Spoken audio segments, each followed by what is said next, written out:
Welcome to Faith Center Imus. Thank you for joining us in the service today. Now, let us listen to the ongoing message. Maganda po ba ang 2012 natin?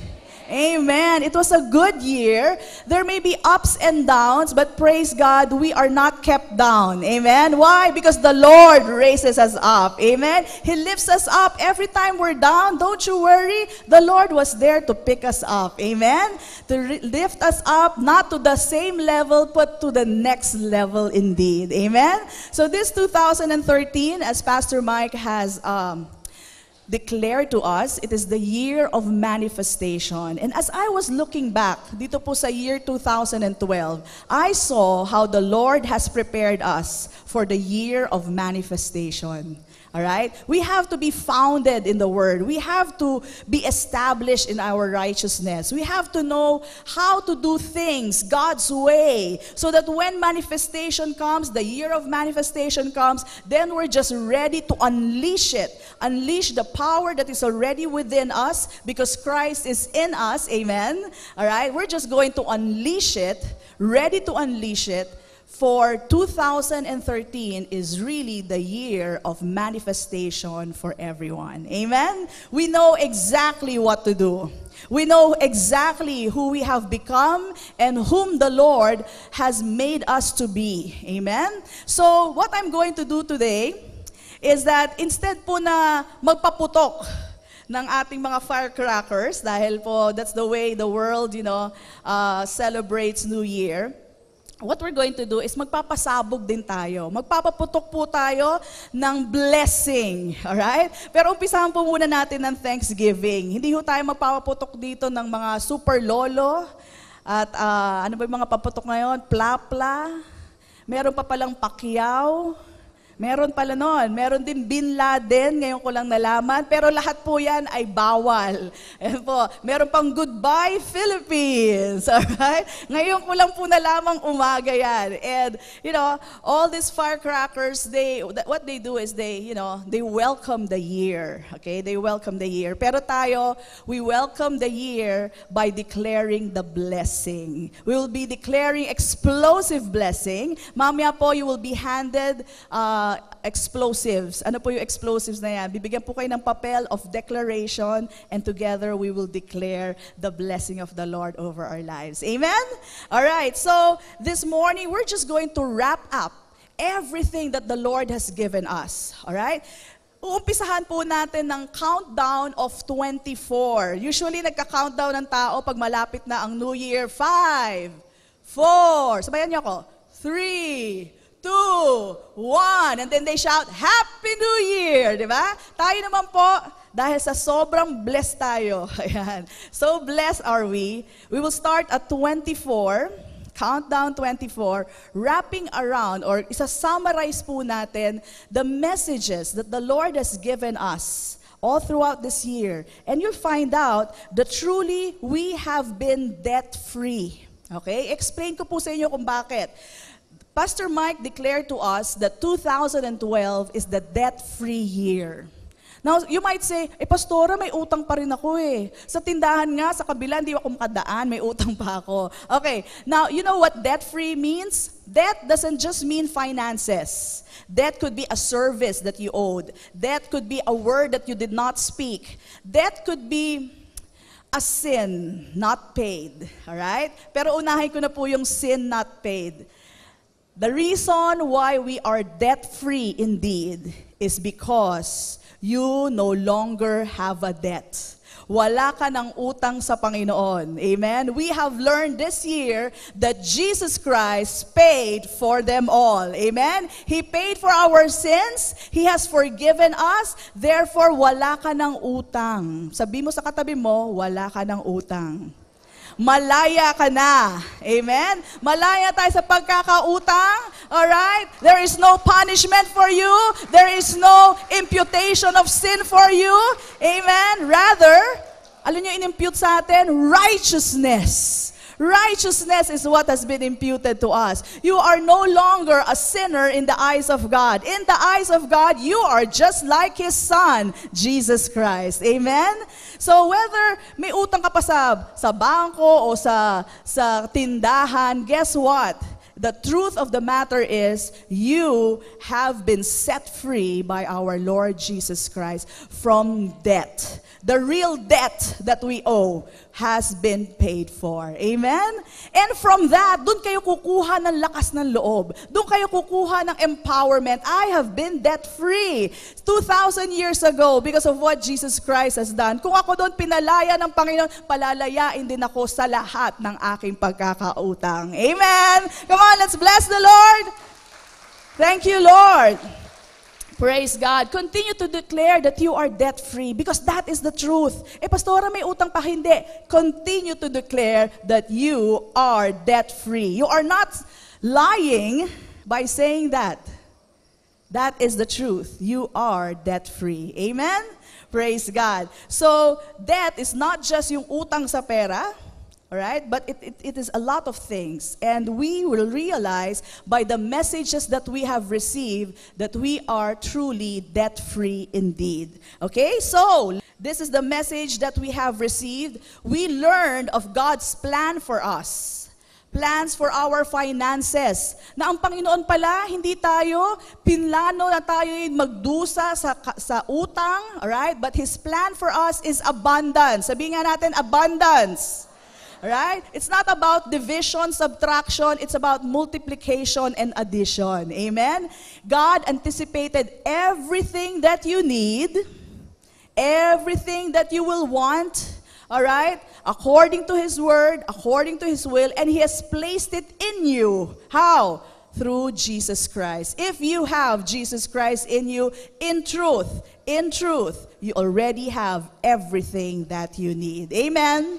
All right, everything that you need. And towards the end, we find out how do I unleash that? How is everything going to come out from the Spirit into the natural realm? We learn that towards the end. All right?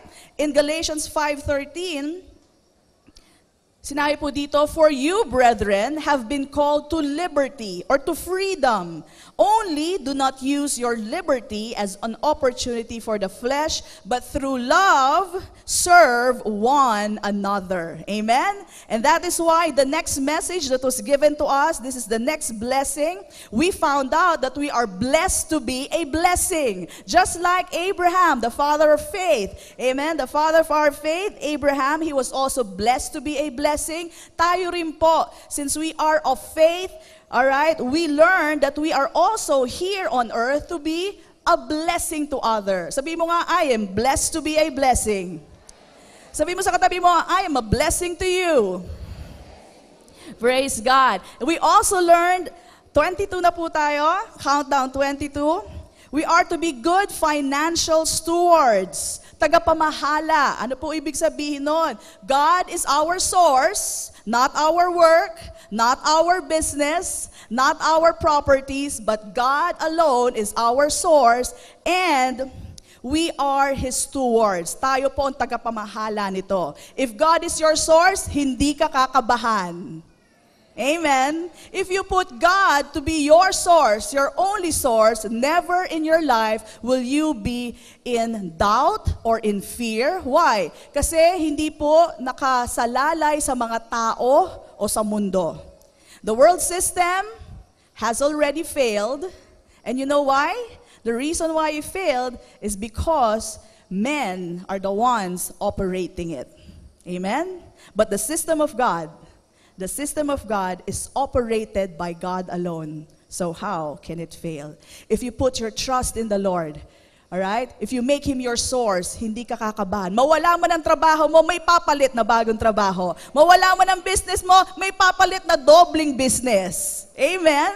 You don't have to fear when God is your source. You don't have to fear when you know that you are His child. Nawala ang negosyo, okay? Di bale, papalitan ng tatay ko.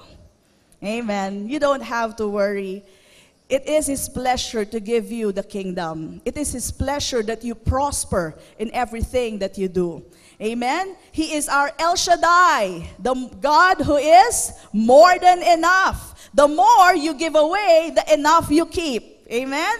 The more you give away, sobra na eh, more than enough. The enough, you keep it to yourself. God wants you to enjoy all things. That's why He gave you richly all things to enjoy. Amen? Hindi naman niya gustong mawalan ka na. Gusto niya mag-enjoy ka. Amen? There are things to enjoy and things to love. Enjoy the things, but love God and love His people. That's what He wants us to do. Amen. So tayo po mga believers, because of what Jesus Christ has done for us on the cross of Calvary, mali po na sabihin natin tayo ay mahirap. Amen. That is so unscriptural. Diba? Pag magmakilala kayo, bagong kilala nyo, pasensya na po kayo, mahirap lang po ako. Tinatanong ko? Hindi naman, di ba? Minsan din naman tinatanong, nagpapaalam na kagad sila na mahirap lang sila. Kunwari po tuloy kayo sa bahay nila, taknak, ay, naku, pasensya na po kayo, mahirap lang po kami. Tinanong mo? Hindi. Hindi naman, talagang gusto lang nila sabihin. Alright? That is their vocabulary. For a born-again Christian, for a believer, for one who is in Christ, you are no longer poor. The Word of God tells us that He became poor so that in His poverty, you might be rich. Amen? Kaya sabi mo sa katabi mo, mayaman ako. Mayaman ka rin. Ayan. Because we are in Christ Jesus. That is the only basis. Alright? That is the only basis. In fact, those who are not in Christ, though they may be rich in money, but they are poor. That is the truth. True riches is only found in Christ. Amen. True riches is only found in Christ. Praise be to God.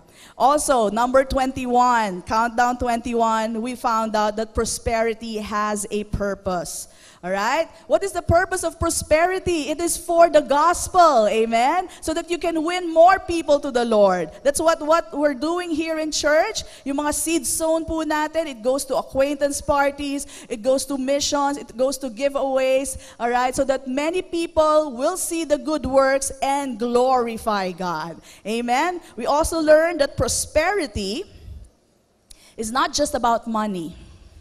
Naging malinaw po ba sa atin yon? Di ba nakakalaya po yung prosperity is not just about money. Prosperity is about wholeness. The whole package. Alright? Sabi kasi nung iba, well, at least mayaman ako, hindi bali nang sira-sira ang relationship ko. Of course not. You know what? Jesus Christ paid for them all, so you should receive them all. The whole package po ang binayaran ni Kristo. Ang iyong kagalingan, amen. Ang iyong pagpapala, amen. Ang iyong kaligtasan, lahat yan binayaran ni Kristo. Do not receive or accept yung kulang-kulang. What do I mean to say? Yung iba kasi sabihin nila, ganun talaga ang buhay. Pag ikaw ay mayaman, magulo ang iyong buhay. Mali. Okay? In Christ, you can have it all. Amen? You can have it all. Come on, bless the Lord. Jesus Christ paid for them all. Bakit ka papayag na kulang-kulang? Pag bumili ka ba ng dining set na 8-seater, kulang ang isa, sabi mo, okay na yon. May 7 naman eh. Sabi mo ba yun? Of course not. You paid for the whole thing. Why will you settle for less? Jesus Christ paid for the whole thing. You should receive every good thing that Jesus Christ paid for. Amen?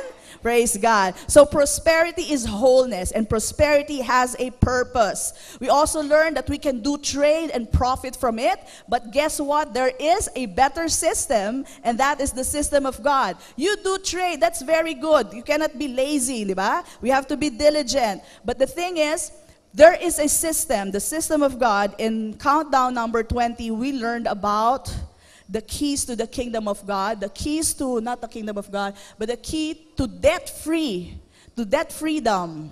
And that is through sowing and reaping. All right? The Lord has laid out for us a system that we can activate. All right? Pwede niyo pong i-activate yan, just like the ground. Ang soil po, you can activate the soil and make it bear rich fruits.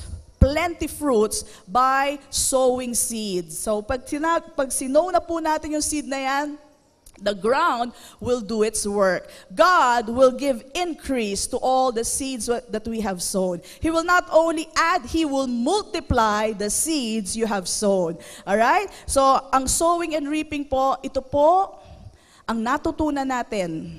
Back in maybe February po natin natutunan ito. That this is the way to overcome debt. Okay, bakit? Pag trading lang, pag nagbi-business ka lang, papatungan mo lang yung 100%, 50%, alright? And you will receive that increase. Pag nagtrabaho ka, meron kang sweldo, okay? But for sowing and reaping, you sow one seed, and how many do you get? Hundreds and thousands. There is a harvest coming your way. Just be faithful in your sowing, alright? Your sowing of seed. Alright? The Word of God tells us the increase comes from God. Okay? Hindi tayo magpapa-increase niyan. Si Lord ang mag-i-increase niyan para sa atin. This is no toiling on our part. You just sow the seed and God will give the increase. Amen? So next, we also learned that there is power. There's power in budgeting. Power yan sa ating buhay dito sa mundo, no? Alam niyo po, pag hindi tayo maingat sa ating paggagastos, syempre napapapasok tayo sa utang. May telepono sa kanang kamay, may telepono pa sa kaliwang kamay, pati paa, nagte-telepono, nagse-cellphone ma rin. Alright? If you are that nagsa-splurge po tayo, then of course people get into debt. So Pastor Mike taught us that there is power in budgeting, knowing their increase, and then iba-budget po natin yan, no? So if you want to get a copy of that, may CD pa tayo dyan, okay? And then we also found out about the culture of debt. The culture of debt is not God's plan for us. Kultura ng utang. Alright? Sa Western countries, ito po ay kultura na nila. It's their way of life. Ang kotse nila nakautang, ang bahay naka-mortgage, ang grocery nilang kinain tong buwan na to, pag next month pa nila mababayaran. Ganong system, no? In the Philippines, it's not so bad, but people naman, on a lower scale, sa tindahan, o kaya ngayon yung pumapasok sa credit card. But we have learned that is not the plan of God for us. God's plan for us is abundance in Christ, all right? That we trust in the living God. That you can get out of debt, all right? Hindi po imposible yan. You can get out of debt. That is the plan of God. And the only thing that we owe man is to love them. Sabi mo nga sa katabi mo, may utang pala ako sa'yo. Ang utang ko'y pag-ibig. Okay? Babayaran ko na. Now na. Okay? So, bayaran nyo na yung pag-ibig na yan. That's the only debt that we are to owe anyone. And that is the debt of love. Ha? May utang kang pag-ibig. Lagi mong ibigin ang iyong kapwa. So, it's not the culture of debt in money, but just the debt of owing love to one another. Yan lamang po ang dapat nating utang sa bawat isa. Alright? Ang sikreto po ng pagpapayaman, ayan. Naku, ba't biglang lumaki mata nyo? Okay? Ang sikreto po ng pagpapayaman, we found out, it's not about hoarding things. Diba? Sabi natin, kung may marami kang buto, ilagay mo sa isang bote yan, dadami ba yung buto nyo? Hindi. What you have to do is you sow it.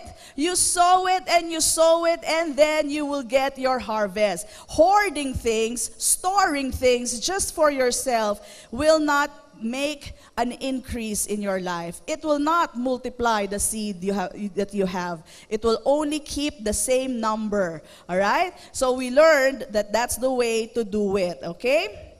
We also learned at number 17, heavenly prosperity. Prosperity that the world cannot understand. That maybe you'll get persecuted when you have that kind of prosperity. Ano klaseng prosperity, Pastora? You're blessed coming in. You're blessed going out. You're always above and never beneath. You're always increasing, never decreasing. Bakit ganyan ka? Magtataka yung mga tao. Ba't ang yaman-yaman mo?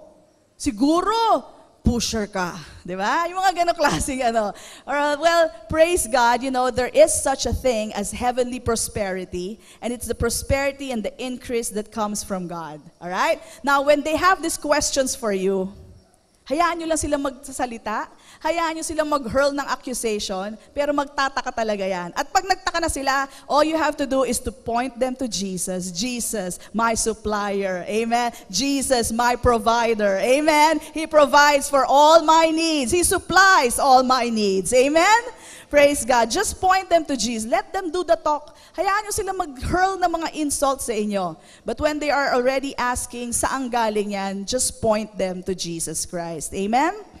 So, we are able to do all these things because the reason is the same power that was used to raise Jesus Christ from the dead is the same power that is available to you and me.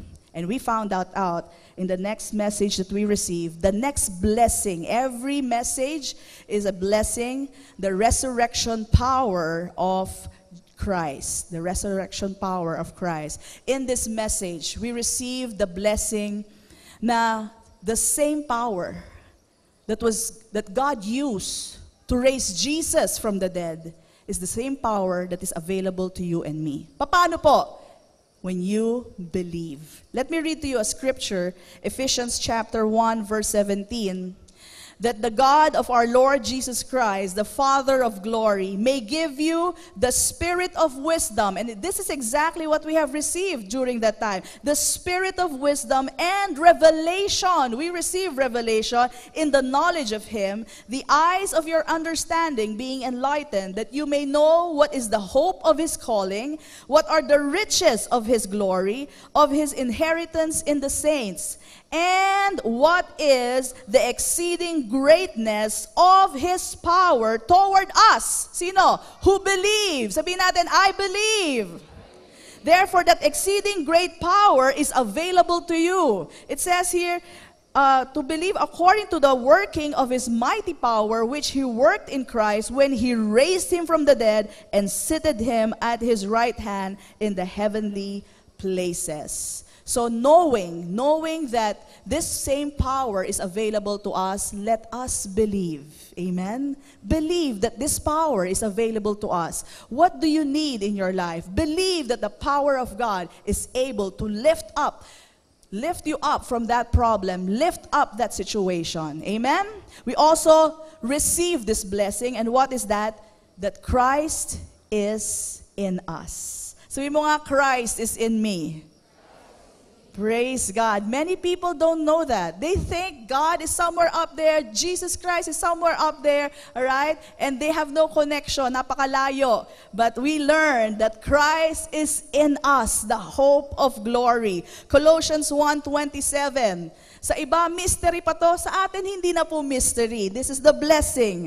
It says here in Colossians 1:27, to them, God willed to make known what are the riches of the glory of this mystery among the Gentiles. Ano po yon? Which is Christ in you, the hope of glory. Praise God. So the hope of glory, who is Christ, is already in us. And time again, every other message that we have learned that Christ is already in us. Amen? Hindi ka niya iiwanan, hindi ka niya pababayaan. Amen? Praise God. All right. And then what else? At countdown number 14, we learned our contentment is found in Christ Jesus. Nothing can satisfy us. All right? Nothing can satisfy us. If some people think na may iPhone 4 sila, mas makokontento na sila, think again, may iPhone 5 na. After ng iPhone 5, may iPhone 6, iPhone 7, 8, 9, 10. Hindi ka makukontento kung dyan nandun ang inyong kakontentuhan. Amen? You only find your contentment in Christ. In Christ, you will be satisfied to the full. Amen? There will be nothing that you will ever need in Christ Jesus because He will provide every need. You shall not want because He is your shepherd. Amen? Praise God. So, it is not the clothes that you wear that will make you expensive. Mamahalin ka na ngayon pa lang. Sabi mo nga sa tabi mo, mamahalin ito.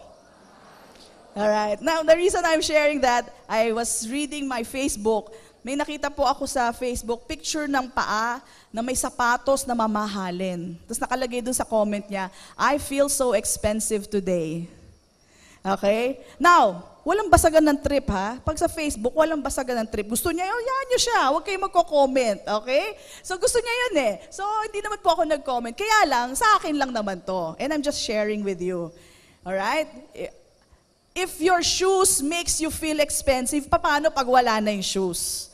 Okay, you feel cheap, you feel unattractive, or you feel not worthy or valuable.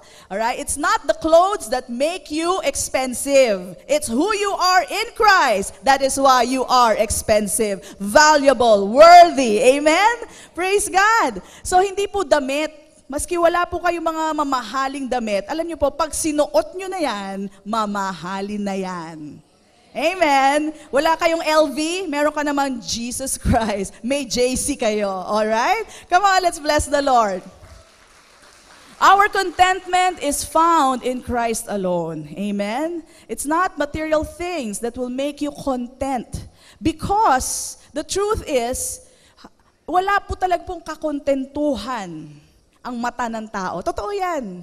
That's why sabi po ni Paul, dun sa natutunan natin, he learned to be content. It is something that he learned. It doesn't come naturally. You have to learn to be content. Amen? Of course, I'm not saying, huwag na kayo magsuot ng mga mamahaling bagay. It's good if you have them, go ahead, wear them. But those clothes don't make you expensive.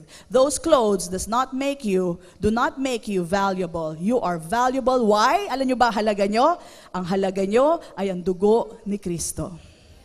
That makes you valuable. Amen. Praise God. Now, God wants us to enjoy good things. In fact, He wants us to enjoy every good thing that He paid for. In 1 Timothy chapter 6, verse 17, baka kala natin si Jesus or our God is, corny, o kaya alam niyo yun, yung ayaw na yata tayo mag-enjoy dito sa mundo. Sabi dito in 1 Timothy chapter 6 verse 17, trust in the living God who gives us richly. Sabi natin richly. All things. Sabi natin all things. To enjoy. Sabi natin to enjoy. God wants us to enjoy. Ang alin? All. Ang alin? All things that what? That He gave us richly. Okay? So, things you can enjoy, do not love them. You're not supposed to love things. Diba? Yung cellphone, hindi na tinanggal sa tabi ng ulo. Diba? Naliligo, nandun sa tabi ng banyo. Lahat na lang katabi yung cellphone. Diba? Bakit? Ang mahal iPhone 5. Sabi ko nga sa inyo, wala akong iPhone 5, wala akong iPhone 4. Meron ako noon, iPod. Ayan, made in China. Okay. But anyway, that's not what makes me feel good. Jesus makes me feel good. Amen? Come on, let's bless the Lord. He wants us to enjoy good things, but don't think that your contentment, your satisfaction will be ever found in material things. Amen? It's in Christ alone. All right. In number 13, naalala niyo pa ba itong mga pinag-aralan natin? Amen? See how blessed we have become. These are all the blessings that we have received. Set our minds on things above. This is what we have received. No? Not on the things of this world, but on the things of above. Where things are permanent, where things are of eternal value. Bakit, Pastora? Bakit doon ako tutuon? You know why? If you look at things here on earth, you will be depressed. Pag dito ka lang nakafocus, mafufrustrate ka. When a 20-year-old man starts shooting, alam niyo ba yon? Grade schoolers, kindergartens, you will be depressed. What is the world coming to? But our minds are not set on things below. Here on earth, our mind is set on things above. Praise God. Those little children, all right? Mga bata pa yun mga graders, kinder, they're all in heaven. Praise be to God. Amen? And we thank God that this is an invitation for us. Pwede naman niya sabihin, kayo mga taong lupa, ha? mag-isip-isip kayo tungkol sa mga bagay sa lupa. Pero hindi po. He invites us, set your mind on things above. Bakit? I have given you honor. You are seated in the heavenly places with Christ Jesus. Therefore, think on these things above. This is for you. The glory, the honor, this is also for you. Amen? So it's an invitation for you to set your minds on things above. And it will lift up your standard of, sasabay po ang standard of living you dito when your mind is thinking on things above. Amen? You will not be moved by what you see, by the news that you hear, by the hiking of prices. Hindi po kayo maapektuhan. Bakit? My mind is set on things above. Amen? Praise be to God. And then we learn much more about our minds in number 12, the battlefield of the mind. All right? The battlefield is right here in the mind. Bakit? We learn that we are spirit. Ang tunay na tayo ay spirito. Amen. Spirit, we have a soul, ang ating mind, will, and emotion, and we live in a physical body. Okay? Now, the spirit is already saved. If you believe in Jesus Christ, saved na yan, sealed na yan. Okay? Irrevocable na po ang righteousness mo. Alright? But the thing is, your mind, your soul needs to be saved. You work out your salvation, the salvation of your soul. How is that done? By the renewing of the mind. Dito po, tayo na-atake ng kaaway. Alright? Magpasoso po siya ng mga thoughts, mga worries, fear. Tatayain po tayo ng kaaway. And if you don't know the Word of God, pwede kang madaya. Meditate on the Word, alright? When you meditate on the Word, hindi ka madadaya ng kaaway. Because you know what the Word of God says. Pag sinabi sa'yo, mamamatay ka na, sabi mo, hindi, ang sabi ng salita ng Diyos, the Lord has already taken the stripes. By the stripes of Jesus, I am healed. Amen? When there is lack, lulukuhin ka ng kaaway, wala, tuloy-tuloy na yung lack sa buhay mo, ha? Uumpisahan mo ng 2012, 2013, ganyan din. Sabi mo, the Word of God tells me that because of the poverty of Jesus Christ, I was made rich. Amen? And the Lord supplies all my needs. My dependency is upon the Lord. You're never lying when you say those things. Amen? The Word of God is truth. So that's what we learned about the battlefield of the mind. We understood na ganun pala yun. Spirit man natin ay saved na, kaya lang yung soulish area natin needs to be worked out, and you do it by the Word of God. Now, I shared this in the first service. Kaya may mga nagtatanong, paano yung pastora kung saved na ako, kung may nagawa akong crime, like murder. Okay? Well, let me tell you, you are still forgiven by God. All right? You are still saved kung talagang tinanggap mo si Kristo, kaya lang pwede ka pa rin makulong, di ba? Because all right, there are consequences to the things that we do here on earth. Okay? But your spirit man is already saved if you truly believed in Jesus Christ. It's irrevocable. Why? Based on the next one that we have in number 11, okay? We have been imputed with righteousness, and righteousness cannot be removed from you. Okay?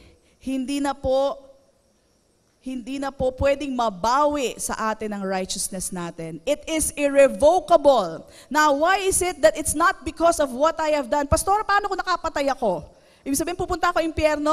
Okay? You know what? When you got saved, it's not because of what you have done. Tama? Naging mabuti ka ba kaya ka naligtas? Hindi. It's not because of what you have done, that's why you got saved. You got saved when you believed in Jesus, and it was because of the finished work of Jesus that got you saved. So when you sin, it's not because of what you did. Pinatawad ka pa rin ng Panginoon because of what Jesus Christ has done. Talagang bayad na lahat-lahat ng kasalanan natin. Ginawa yan lahat ni Kristo Jesus. Amen? Kaya tamang tawagin siyang, He's my Lord. He's my Savior. Siya lang ang pwede nating tawagin ganoon. Amen? Come on, bless the Lord.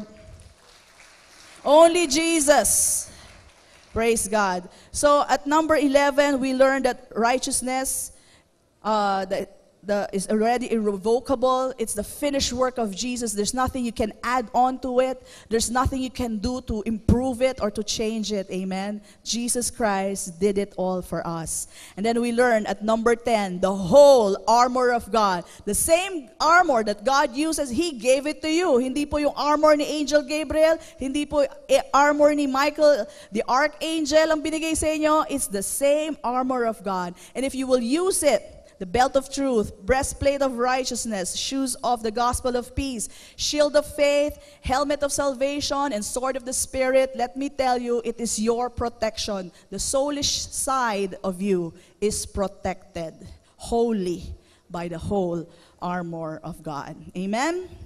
And then, amazingly, after talking about the spirit man, the soulish area, we talked about the physical body. In number 9, happy ever after. Ano po pinag-usapan natin dito? Do you remember the blessing that we received? There's no more fear in death. Sa kamatayan. Amen? Hindi na tayo natatakot sa kamatayan. Why? God has a covenant with us. Alright? And the covenant tells us He will never leave us nor forsake us. Even at crossing over to death, alright? He is with us right there. Hindi ka nag-iisa.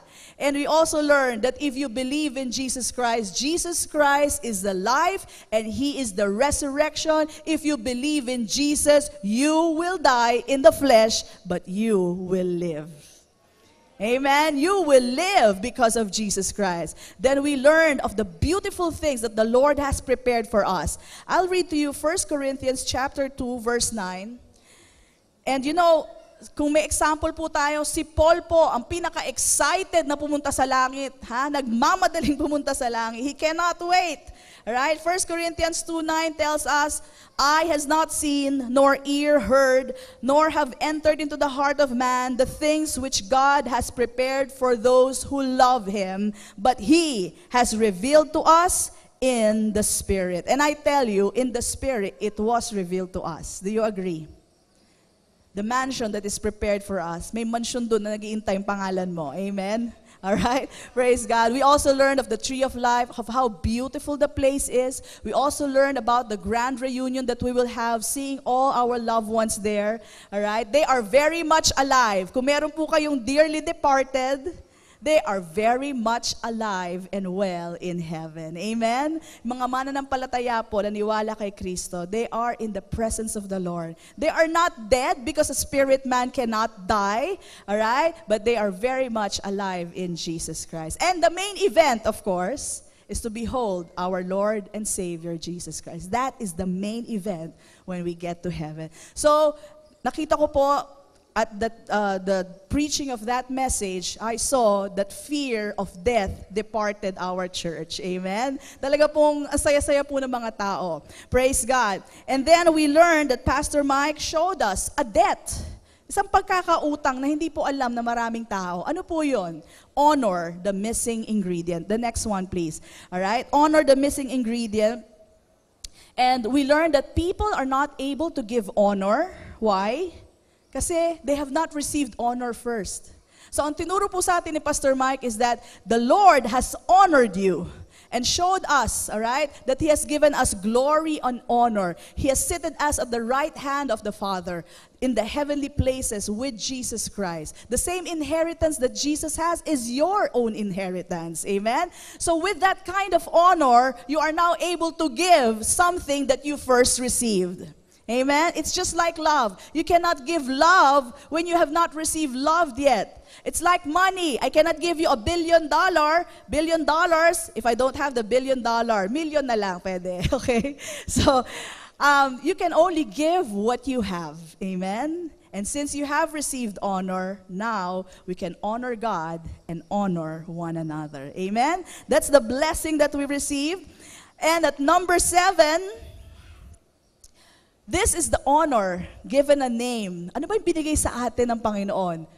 We are called kings. We're fit to be kings, all right? Who made us fit to be kings? Si Jesus Christ. In the Old Testament, we found out for you to be a king and a priest, you have to fulfill the covenant. You have to hear the voice of God. But we learned that in the New Testament, because Jesus Christ fulfilled the covenant and he heard the voice of God. Therefore, he was able to fulfill every requirement and then made us kings. Now sabihin mo, bakit ako ginawang king? Alam niyo bakit? Kasi si Jesus king. Gusto niya, pati kayo, lahat ng kapatid ko, sabi ni Jesus, lahat kings din kayo. That's why we call him King of Kings. Amen? Tayo po yung mga kings, siya po ang ating hari. And as kings, we learned that our declaration is very important.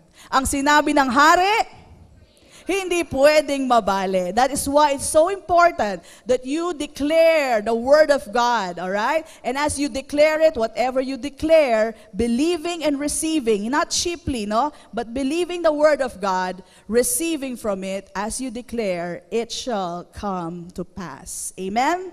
And then last 6, looking through the eyes of faith. Now, some people may not be able to understand. Ano ba pinagsasabi nila? Kings daw sila. All right? You use your eyes of faith.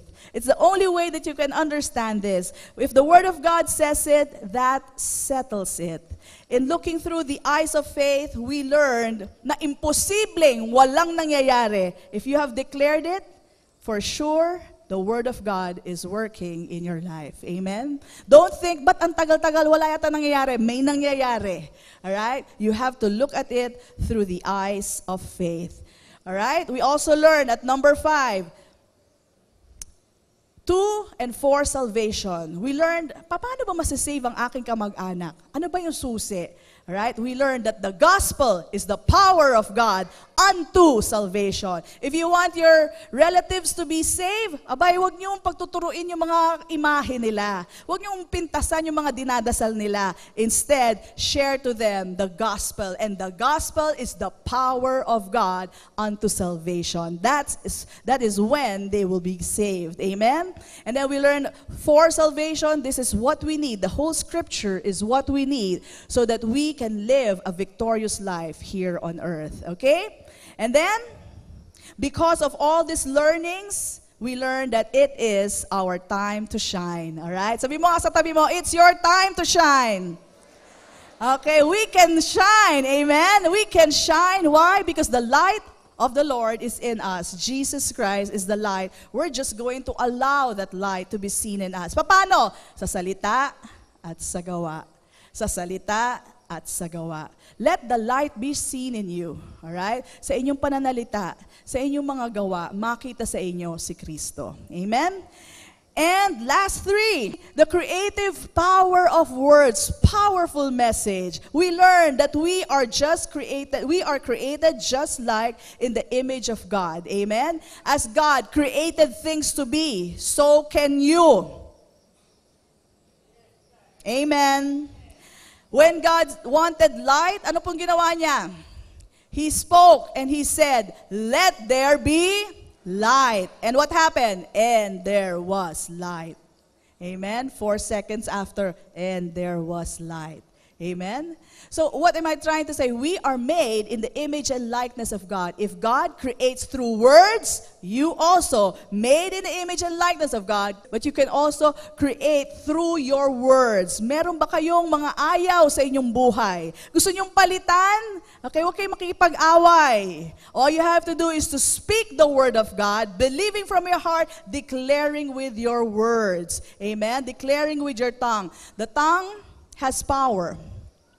Death and life is in the power of the tongue. And those who love it shall eat the fruit thereof. Amen? Gusto nyo bang magagandang bagay ang kainin nyo, ang ma-experience nyo, ang ma-witness nyo sa buhay? Be careful with what you speak. Speak only what is beneficial for you according to the Word of God. Speak only of the good things, not evil things. Alright? Pag sinasabi mo, naku, magkakasakit na naman yata ako, again, you're speaking the wrong thing. You can say, praise God, I am healed by the stripes of Jesus. Amen? That's what you speak. Hindi, naku, masakit na naman ang aking rayuma.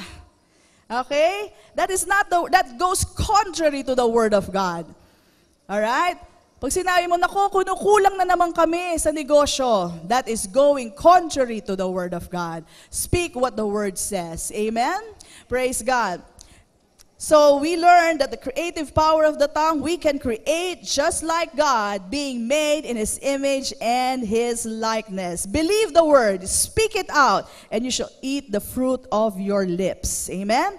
Pastor Mike, next message was faith-filled words. Faith-filled words, words from the Word of God. It has to be based on the Word, and then you declare it out by faith. Hindi yung basta-basta lang kung ano gusto nyo i-declare. It has to be believing the Word of God, speaking with your mouth, all right? Faith-filled words, and you can change your situation. The last one, number 1, spoken blessing. As we see the Word of God, and as you declare it, it becomes a blessing. You speak blessing over your life, speak blessing over your family, speak blessing over your church, your business, your workplace, and see the manifestation come to pass. Amen? As we see, the Lord has prepared us, okay? Fixed, established in being in Christ, in our righteousness, the righteousness that God has given us, and giving us the tools for us to be for us to see the manifestation in the year 2013. Brothers and sisters, continue in the faith. Continue in the word that you have heard. All right? And you will see the manifestation of increase in your finances, increase in good health, increase of souls won to the Lord, increase of wealth and goodness, revelation and wisdom from the Lord. This year 2012, as we give thanks to the Lord, alalahanin po natin yung mga mabubuting ginawa sa atin ng Panginoon. And let me tell you, it will double the next year. Amen. It will double the next year. Come on, let's bless the Lord. This kind of explosion that we're going to unleash today is mountain-moving declaration. Kung lalakipan po natin to ng pananampalataya, are you listening? Kung lalakipan po natin to ng pananampalataya, it's a mountain-moving declaration. It will move the problems that you have right now, and the power of God will just move in to your situation. Amen? So tayo po'y tumayo, and let's declare this with faith, with boldness in our hearts, believing and receiving every good thing that Jesus Christ has paid for. The reason why we can receive this is because Jesus Christ paid for them all. Alright? Are we ready? Ready na ba kayo magpasabog ng pagpapala? Amen. Let's read in. This year, sabay-sabay po tayo, ready and this year, 2013, is the year of manifestation. As I declare the word of God, it becomes manifested blessing in my life. I declare God's blessing over my life, blessing to my family, and blessing to my church. I will see a lot of sudden, explosive blessings, blessings that will affect every aspect of my life. So people will see the glory of the Lord. The blessing of the Lord will take me to the next level, higher than ever, higher than I ever dreamed of. I declare explosive blessings come and hunt me and blow away any mountain of problem or situation. No work of the enemy can stand against the blessing. The blessing drives away all curse. Only goodness and mercy shall follow me all the days of my life. I will be satisfied with the good fruit of my mouth, for my heart is full of His words. I have the mind of Christ, therefore I am only moved by His words. I declare blessing of strength and good health in my body and in my mind, wisdom and understanding, awareness of peace within, blessings that make me rich with no sorrow added. I prosper in all things. The blessing is in my family, in my business, in my workplace. Wherever I go, I am blessed. I will never be in lack. I will always be a blessing to others. I am a blessing dispenser. As the Lord daily loads me with blessing, I declare the load of blessing to others. This is how I will use my freedom in Christ, to serve one another in love. I am victorious by faith, depending on His grace and in His finished works. This year, 2013, I will see with my own eyes, witness and experience the manifestations, explosive and sudden manifestations of God's goodness in my life and in the family of God. Dreams and visions fulfilled and achieved. As your word says it, so it shall be. Thank you, Father, for my Lord and Savior, Jesus Christ, who made it all possible. This we believe, therefore we speak, in Christ Jesus. And everybody says, Amen. Happy New Year! The year of manifestation 2013. Praise God! Thank you for watching the video. We hope you have learned principles from the Word of God that will change your life forever. Our messages are available in DVD and audio formats. You may contact us at the following phone numbers: 046-471-3516 and 046-515-7459. If you want to sow to assist us in proclaiming the gospel, you may deposit to Jesus Faith Christian Fellowship, BPI Savings Account Number 1283-139235, Nueno Branch, Imus, Cavite. Or you may visit us at our church,